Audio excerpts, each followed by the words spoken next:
Hello everybody, my name is Katie Dids and welcome back to my channel. For today's video, since Wicked for Good is coming out in theaters soon, actually it might already be out by the time I post this, and because I love theater, I thought I would build something from Wicked. Now, I've had this idea for a couple of weeks now and I could not for the life of me figure out what I wanted to build. There are so many options and so little time to do them all. But I've settled on doing something that is brand new to the Wicked universe. Elphaba's new treehouse hideout. So, let's get started.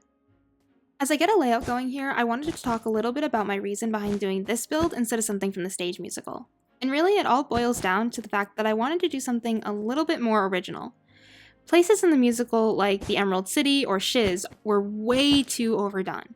If you want to watch someone building those, you have about a million different choices from over the years. So it didn't really feel like I was being creative, more like I was just copying those who came before me, and that's the last thing I want to do in my builds. The second big reason is that I wanted to challenge myself. Like I said, there are tons of examples for me to follow out there, but for this specific build, I only have one screenshot in my brain to go off of. I really have to push myself to create something that makes sense both thematically and contextually, which makes me 100% more engaged in what I'm making, which in turn means I'm creating better content for you guys. Speaking of you guys, I just wanted to say a very quick thank you for 12 subscribers. I know it seems a little silly to thank you for such a small amount, but it's my dream to do this full time, and I truly do appreciate everyone who helps me to achieve that dream. So once again, thank you. Okay, so now that I have a bit of a layout down, I've got my blocks. These are the blocks I'm going to be using. So I've decided to go for a bit of a darker theme, as at this point in the musical, Elphaba has sort of embraced the dark persona that Oz has given her, so it only makes sense if her hideout reflects that. So I have some spruce, some stripped dark oak, some dark oak slabs, dark oak stairs, mangrove roots, pointed dripstone, dark oak leaves, spruce fronts, and a copper chain. Just to sort of really bring in that, I'm also going to use some hanging roots and some pale hanging moss to really enforce that eerie feeling and vibe that comes from Act 2 Elphaba. But as you can see here, I also have some lighter blocks as well, because Elphaba herself is not this scary, dark character. She's actually quite the opposite. All she has ever wanted is to be seen, be noticed, to help people, to be someone that like people rely on, to be honestly, to be a Glinda sort of character, right? But people have never afforded her that kindness, and they've only ever seen her as something to be afraid of, to be scared of. And so that's why they've given her this is the Wicked Witch, and of course with the help of Oz and Madame Morrible and all these different characters, right? They really inflict this dark, scary persona. But like I said, Elfie herself, not that.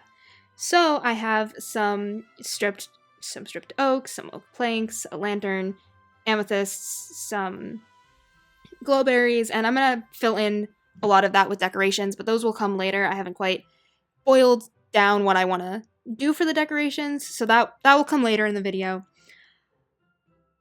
So, for the inside of the building, I thought that this is what I would be using, because it would be kind of cool to contrast the outside versus the inside and physically show that this is how Oz sees Elphaba, but this is who she actually is. This is how, like, Glinda sees Elphaba. And so yeah, I thought that would be cool, and yeah, I don't have anything else to say about that. So now that I have my blocks, and I've met my yap quota for the day, let's get building.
So here is the base of the tree. I am absolutely obsessed with how it looks so far.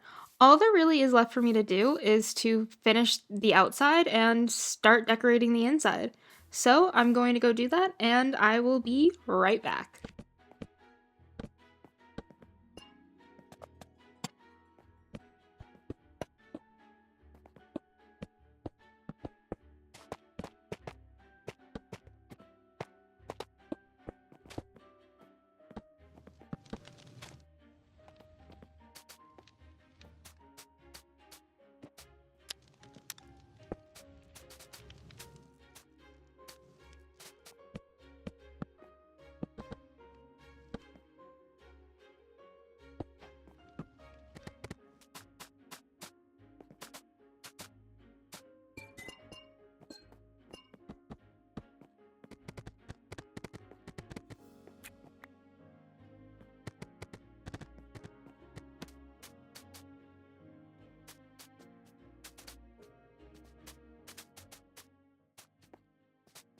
Okay, guys, so this is the tree in its final form.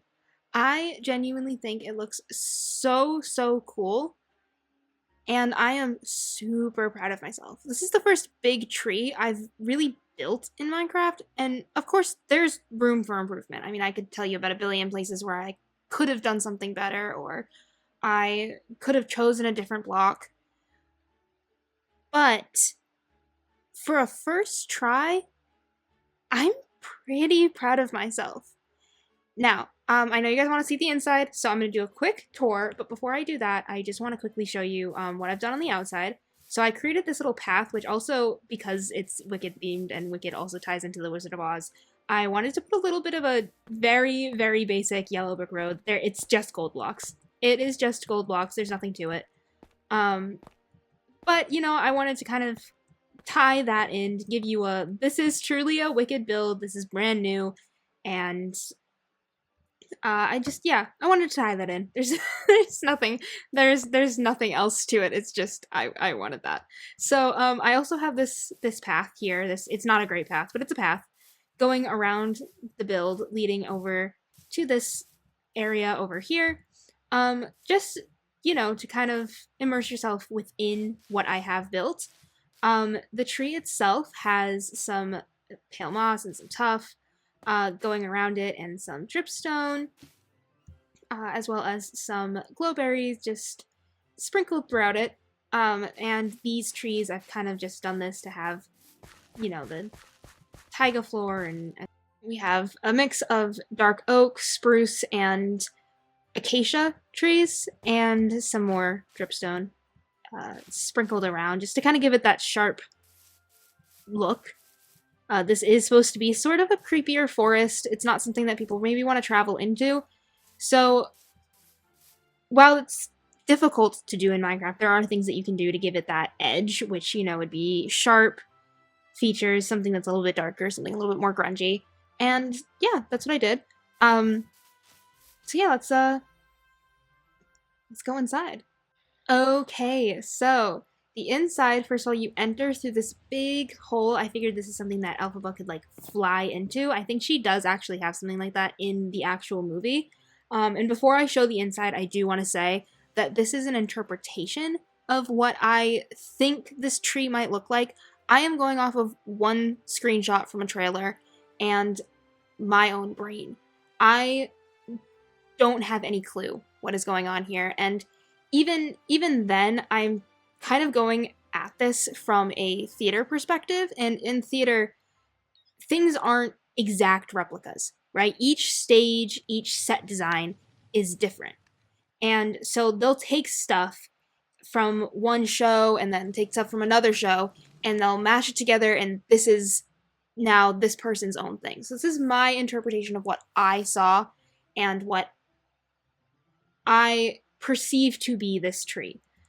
So, with that said, I have this branch going in, which then leads into this central room, which probably is where I imagine Elphaba spends most of her time. You have this book, which just says Omaha in it,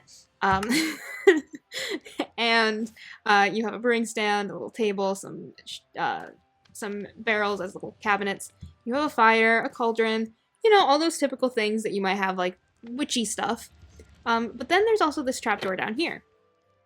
Now, this trapdoor leads to both Elphaba's little bedroom here. I just thought I would give her a little place to sleep. Elfie deserves to close her eyes. She is going through it. She's having a tough time, and she, if anything, deserves to have a nice little cozy place where she can sleep, and just enjoy her time.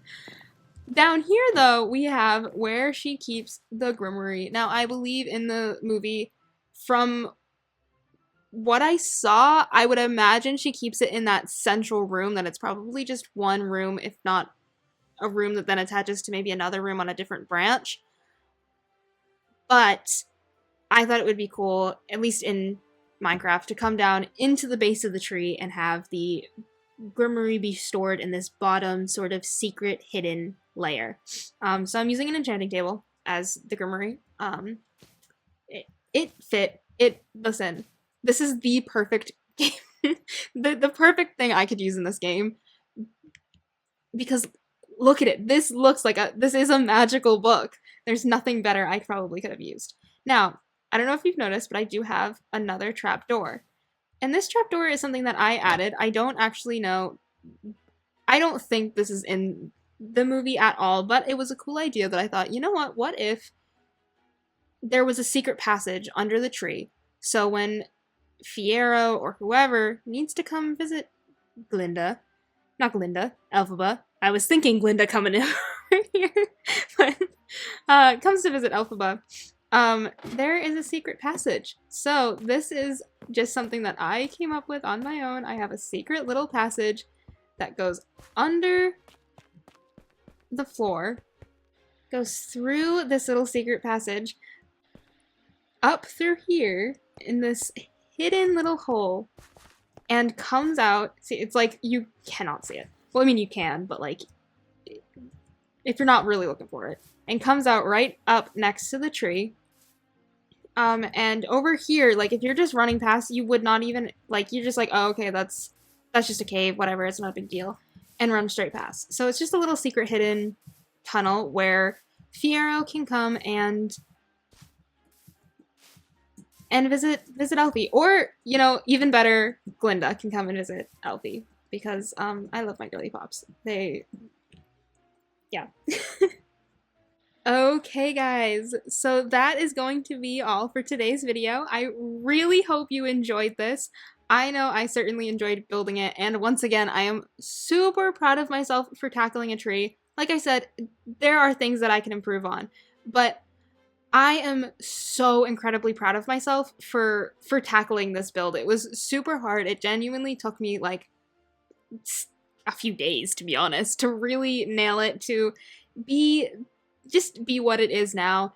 And yeah, I hope you guys enjoyed this, and if you did, please give this video a like and do not forget to subscribe.